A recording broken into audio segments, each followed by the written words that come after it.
Good afternoon and welcome to the Midday News. Here's what we have in the bulletin. Meeting to be held with Chief Justice and Justice Minister to discuss how funds are allocated for court maintenance.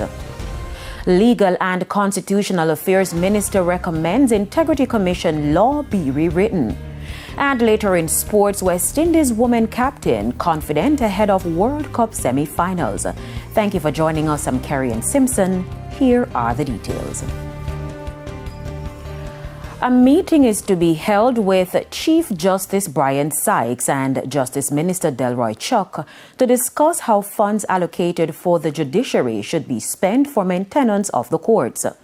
Court infrastructure has been a burning issue, especially over the last 2 months, with frequent complaints by stakeholders. Currently, the ministry is responsible for special or major projects, while the maintenance of court infrastructure resides with the Court Administration Division, CAD. Now, Minister Chuck and Chief Justice Sykes expressed confidence that an agreement can be reached on how the issues should be addressed. Mr. Chuck argues that the CAD has been taking on projects outside its remit of expenditure, which has led to the quick depletion of the maintenance budget. Mr. Chuck acknowledged that there has been a breakdown in communication. Minister of Legal and Constitutional Affairs Marlene Malahoo Fort on Tuesday delivered a damning assessment of the Integrity Commission law when she called for the law to be totally rewritten. Her view follows an exchange between lawmakers and officials from the Integrity Commission about how the law is being used. Reinforcing the view that I had when this act was presented to the Parliament. Those who would recall, I expressed the view that the law needed to be completely rewritten, that the model needed to be rethought, and I am of that solid view, that the law needs to be completely rewritten and that the model needs to be rethought. And that is what I'm going to take away from this meeting with a recommendation for implementation.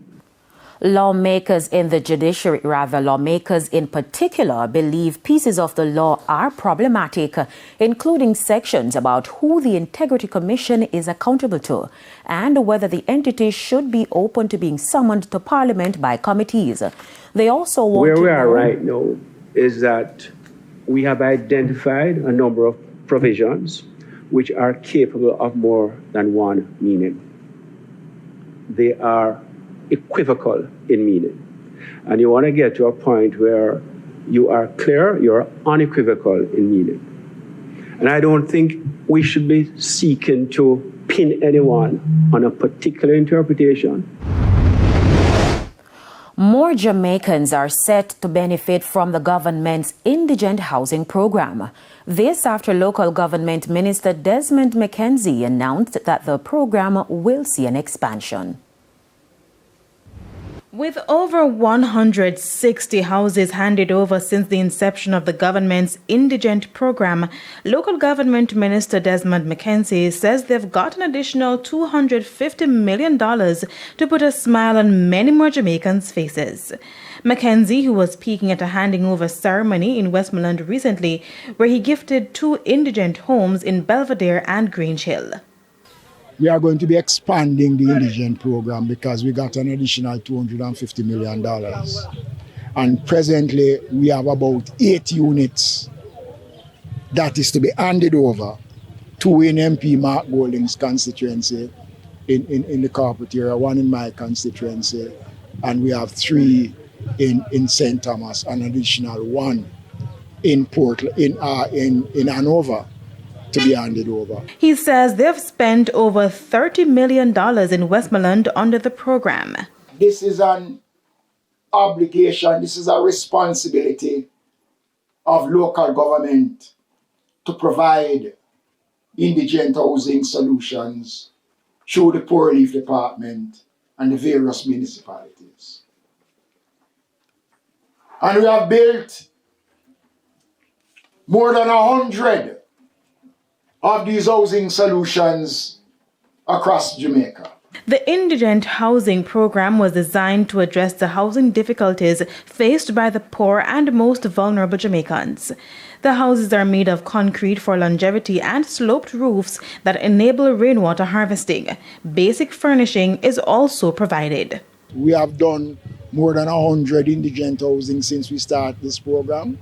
And by the end of the year, the end of this calendar year, we are looking to complete another 20, which will take us close to 150 units since the commencement of the program.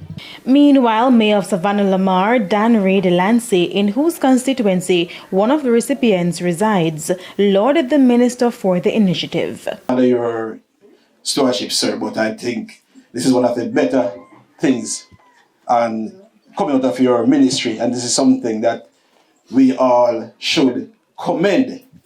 Right? Because we are seeing island-wide where a number of beneficiaries, a number of needy persons have been receiving housing units under this initiative. Kalisha Williams, TVJ News. At least 50% of rural women make up the labor force in the country. That's according to agriculture environmental specialist Janet Pullen, who was speaking at a function Tuesday on International Day for Rural Women.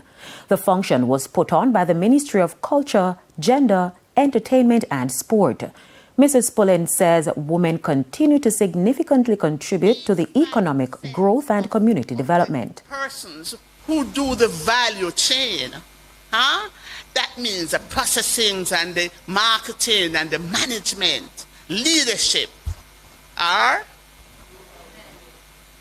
rural women. Rural women. And rural women are not forced to be rural women anymore. We passed that. We choose to be rural women. She says despite the challenges and obstacles faced by these women, they remain a powerful force. Of good health care, challenges of good schooling system. She is still resilient in the sense that she gets herself educated irrespective of what.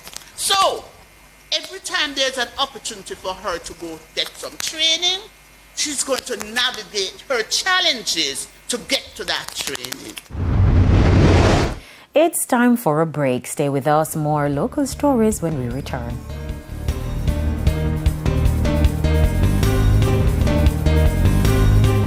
Welcome back to the Midday News. After years of agony, residents in St. Mary and sections of northern Jamaica are expected to benefit from improved water supply through the rollout of a major infrastructure project.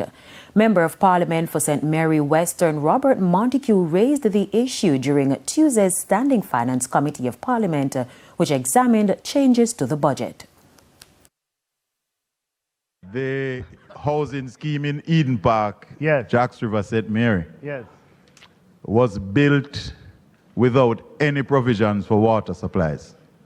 And an application was made to the housing agency.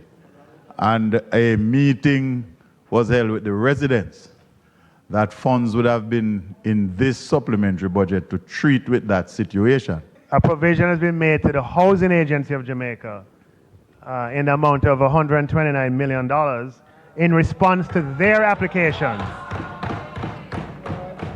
In response to the application of the Housing Agency for a project I believe to be on the northern shores of Jamaica for a water scheme. I'm not sure if that concerns you, but that's my response. And we head to another quick break. When we come back, we'll have your midday sports report.